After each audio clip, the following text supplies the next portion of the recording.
ABC 10 News at 4 starts now. Teachers call Vista Unified's reopening plan dangerous. Their last-minute plea to hold off on in-person learning ahead of a crucial vote tonight.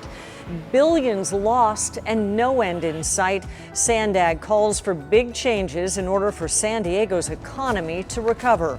Plus, why parents in Poway say they were blindsided by development plans next to their children's school. But we begin with a rescue operation near Otay Mesa. CAL FIRE says a Border Patrol agent and an undocumented immigrant were transported with heat-related illnesses. Border Patrol was in the area looking for 3 people in distress. 2 people are still considered missing. This is the area where the agent and immigrant were plucked from the mountain. The Sheriff's Department airlifted the agent to a CAL FIRE station in Dulzura. The agent was then taken to the hospital. No word on either of their conditions right now. And a statewide heat wave is prompting a flex alert tonight. Californians are urged to conserve energy through 10 o'clock tonight. Officials warn that air conditioners will strain the power grid when solar energy production drops in the afternoon. The goal is to avoid the rolling blackouts that we experienced during extreme heat back in August. Meteorologist Angelica Campos is joining us right now to track this heat. Angelica? Hi, Kim. Let me show you just how hot it is around the county.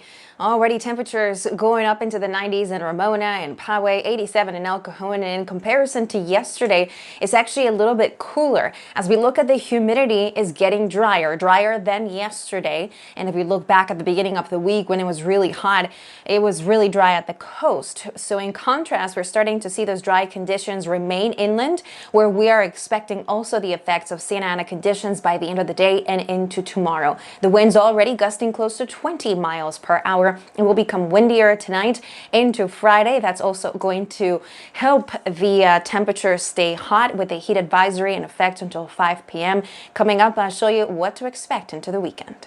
And happening right now, dozens of concerned parents say they're upset with the Poway Unified School District's plan to turn an empty lot into a Costco. They're holding a rally right now at district headquarters asking to be heard. ABC 10 News reporter Cassie Carlisle explains they say the community was blindsided. This vacant lot at the corner of Camino del Sur and Carmel Valley Road has been labeled a surplus by the Poway Unified School District, which means they don't need it and believe they have enough schools in the area. Some parents beg to differ. In our particular area, the middle schools around here are impacted, so no. Gianni Wynn doesn't mind the idea of creating mixed-use retail, restaurants, and a Costco, but she's infuriated by the process the board took to get to this deal. I felt like we were just robbed. We just want to be part of that process. Like, bring us to the table, give us a voice. Let us share with you what our opinions are. The board voted unanimously at their September meeting to pursue a long-term lease with Costco that spans decades. Wynn said the community was blindsided. I have 4 kids in the public school district, 4 young kids. I mean, my oldest one's only 12, so I'm very passionate about this. Hoping a rally at the district headquarters makes the board pause and reconsider how they're going about this deal. You know, we're going to unite. We're going to tell you that we do have a voice and there should be a choice. You guys are in there to represent us. And if you're not representing our voice, who exactly are you representing? Cassie Carlisle, ABC 10 News. We reached out to Costco in September. The company declined to comment, saying that they don't address upcoming real estate transactions, and the plan is up for a vote tonight. In Vista, teachers are rallying to change the district's reopening plan. School leaders want to bring students back next week, but some staff call it dangerous. ABC 10 News reporter Mimi Alcala is joining us live ahead of the board's vote, which would finalize those plans tonight. Mimi? And Kimberly, a group of teachers have gathered here at the Vista Library. You can see them behind me. They're here ahead of that board's vote that will finalize the reopening plan tonight.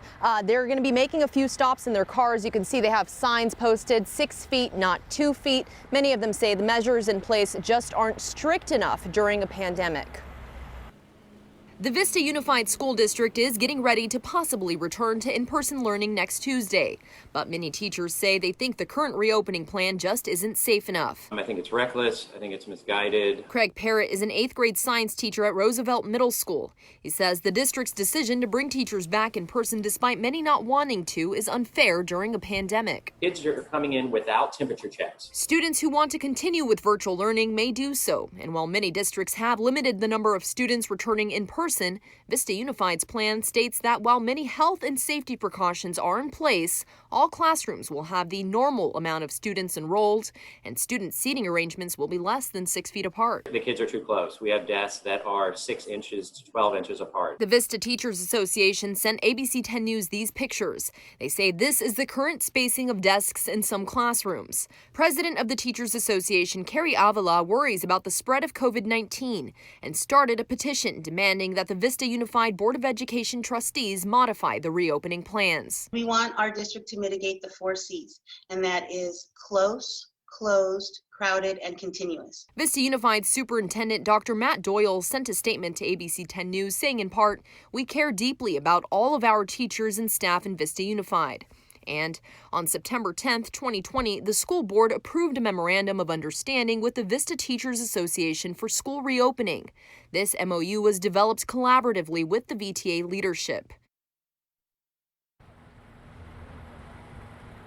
And teachers will have a chance to address the district board before that final vote on the reopening plan. The meeting will begin around 6 o'clock tonight, and of course we will let you know what happens next. For now, we're live in Vista. Mimi Alcala, ABC 10 News. Mimi, thank you. Within the past hour, multiple agencies released video showing a deadly shooting of a man involved in a high-speed chase. It happened on October 3rd when the suspect refused to stop in Orange County and drove 90 minutes south to Chula Vista. We've frozen several images because the video is too graphic to show. But it shows the suspect, Christopher Ulmer, pointing his right arm at officers from behind his car door with something in his hand. CHP and San Diego police officers opened fire, hitting Ulmer. He fell, then he got up and raised his right arm again. That's when officers shot and killed him. The object that Ulmer pointed at officers was later found not to be a gun. The officers involved have been placed on routine leave during the investigation. If you would like to see the full video, we have posted it on our website, 10news.com. We're less than 2 hours away from competing town hall events held by President Trump and Joe Biden, all in lieu of a second debate. The Trump campaign has been racing the battleground states, hoping to close the gap in the polls ahead of the town hall in Miami. It's fantastic to be back in North Carolina with thousands of loyal, hardworking American patriots. Joe Biden will take questions from voters in Philadelphia. The Biden campaign announced it raised a record $383 million in September. I just want to thank you for all you've done for me. Biden's running mate, Senator Kamala Harris, is suspending travel after her communications director tested positive for COVID-19. The third and final presidential debate is still scheduled to take place next week. Now to a grim forecast for San Diego's economy. The new report from Sandag details the industries hit the hardest in the past 6 months. As ABC 10 News reporter Leah Pizzetti shows us, recovery may be a slow process. It's a big hit. There are fundamental changes that are occurring. San Diego's economy expected to lose $12.4 billion this year. There is really no end in sight in terms of when all businesses are going to be able to return to full employment. Sandag's chief economist Ray Major says the 3 worst hit industries are tourism, retail, and education, with women and young adults impacted the most. He says people are still driving in for short vacations, but the cancellation of large events like conventions and weddings are the big drivers in loss. And you have people flying in from all over the world to go to conventions, and they spend a lot of money here in the region at our local restaurants, at our local attractions. And that has almost completely dried up. And he says conventions as we know it may never return. The technology is such that it has enabled these conventions to go virtual, and they're doing a pretty good job.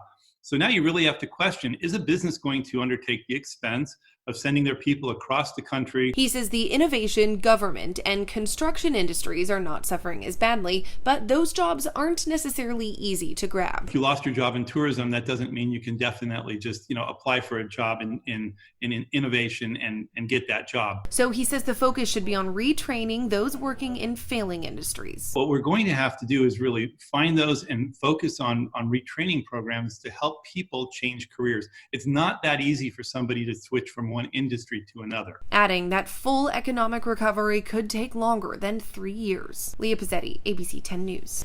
Sandag's report says 176,000 workers in San Diego are unemployed because of COVID. And we have the full report on our website, 10news.com.